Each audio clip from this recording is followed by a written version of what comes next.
ሊያብብ ሲል ሱስ ሳይበላው ሲጋራ መግዣ መለመን ሳይጀምር ጉስቁልና ሳያፈዘው ለልብሱ መቆሸሽ ደንታቢስ ከመሆኑ በፊት ሰዎችም ሲጣራ ባልሰማ መሄድ ሳይጀምሩ ክብሬ ማለት ሳያቆም ለትንሽ ለትልቁ መላክ ሳይጀምር በፊት ቆንጆ ተወዳጅ ዘናጭ ነበር። ከጓደኞቹ በላይ ድምቅ ያለ ልጅ ነበር።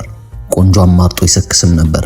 የፀጉሩን ፍሪዝ በመስታወት 10 ጊዜ እያየ 10 ጊዜ ያስተካክል ነበር።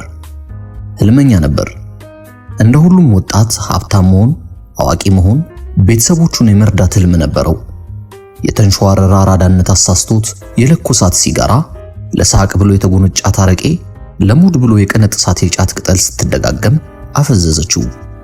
ህልሙን፣ ወጣትነቱን፣ ክብሩን አረገፈችው።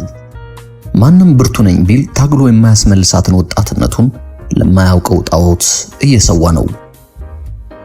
ጥግ ላይ ተቀምጦ ዘመን ሄዶ ዘመን በመጣ ቁጥር የሚመጡ ለውጦችን ከዳር በትዝብት እየተመለከተ ጊዜው እንዴት ነው የሚሮጠው የሚል ይመስለኛል።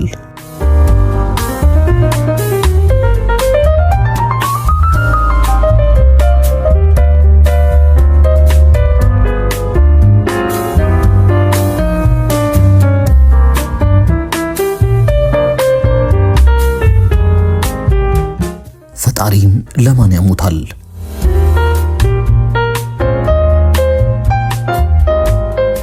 ቤተ መንግስቱ ጀርባ ያለው ቅዱስ ገብርኤል ቤተክርስቲያን አንዳንድ ያመሻሽ ላይ አርምሞውን፣ ድባቡን፣ የዛፎቹን ሽውታ ስለምወደው ጎራ ላለው። ይሄ ምዕመን ጸሎቱ አድርገህልኛልና ተመስገን ነው፣ ይሄኛው አሳካልኝ ተማጽኖ ነው እያልኩ የምዕመኑን ጸሎት ከሁኔታቸው አንጻር ገምታለሁ። እዚህ የቤተክርስቲያን ቅጽር ግቢ ስገባ ነፍሴ እርጋታ ይሰፍንባታል።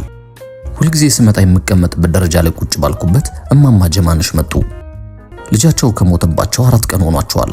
እማማ ጀማነሽ ብቻቸውን ሲያወሩ፣ ሳንቲም ሲለምኑ፣ ትክዝ ኩርምት ብለው መሬት ሲጭሩ፣ ማንን እንደሆነ እንጃ ሲሳደቡ ብዙ ቀን አያቸዋለሁ።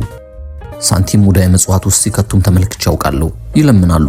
ካሏቸው 3 ልጆች 2 ልጆቻቸው ትንሽ አእምሯቸውን እንደሚያምባቸው አውቃለሁ። የልጃቸው ቀብር ቀን አይናቸው ላይ ትኩስ እንባ እንዳልታየ በትዝብት የልጃቸውን ሥርዓተ ቀብር ቆመው ካለዋይታ ካለምባን አንጀት የሚበላ ፊት እየታየባቸው እንዳስፈጸሙ ሰምቻለሁ። እማማ ጀማነሽ ትንሽ ብቻ ራቅ ብለው አጠገቤ መተው ቁጭ አሉ። ሰውነታቸው ደልደል ያለ ነው። ፊታቸው ጥብስብስ ያለ፣ ጸጉራቸው በሙሉ የሸበተ፣ ጉስቁልና እያንዳንዱ ዳናቸው ላይ ያረፈባቸው፣ አሮጌ ያደፈ ሙሉ ቀሚስ የለበሱ፣ ሰማያዊ እንደነበር የሚያስታውቅ የመነቸከ ሻሽ አድርገው ባዶ እግራቸውን ሆነው መከራ ራሱን መስለዋል። እማማ ጀማነሽ ትንሽ ቁጭ እንዳሉ አንጋጠው ወደ ሰማይ እያዩ ልጄን ወሰድኩ አይደል? ክፋት ካልሆነ በቀር የሚያምብኝ ኢዮብን ወይ ሚኪን አትወስድም አሉ። ክፉ ሆነ እንጂ አቅም የሌለው ፍጡር ላይ እንዲህ ይጨከናል? የፈጣሪስ ባህሪ ነው። ስንት ሰው ለመዳን እየለመነ እኔ ግደለኝ ስል እምቢ ትለኝ ነበር። ምግብ የቆለፈውን ሲጮህ የሚውለው ልጄን ትተህ 2 ቀን ያልታመመው ልጄን ትቀማኛለህ? ለፍቶ ሩጦ በፌስታል ህልም የሚያመጣልንን ልጄን አንድ ምርኩዛችንን መቀማት ምን ይባላል? ፍጥሩን ማምለጫ ማሳጣት ምን የሚሉት ጥበብ ነው? እንኳን በህልውና የሚያምን ቀርቶ የካደ ህዝብ ቢሆን እንዲደረጋል ይደረጋል ወይ? ክፉ ሆነህ እንጂ እንኳንስ ፈጣሪ በዚህ መጠን ፍጥሩስ የወደቀን ለመጣል ይታገላል። ለማርያም ስንት የነገርኳት ህመሜን እጦቴን እሷ ናት የሚገባት ብዬ ተሳልኩ፣ ለመንኩ፣ ምንም የለም። በድየም እንደው ይቅር እንድትለኝ ለመንኩ፣ ተማጸንኩ፣ መልስ የለም። ደግሞስ ልበድል ላጥፋ እኔ ብቻ ነኝ ኃጢአተኛ? ሌላው በህግህ ስለሄደ ነው ብቻዬን የምሰቀለው? አንተ ግን ማሰቃየት ምርኩዜን መስበር አይደክምም?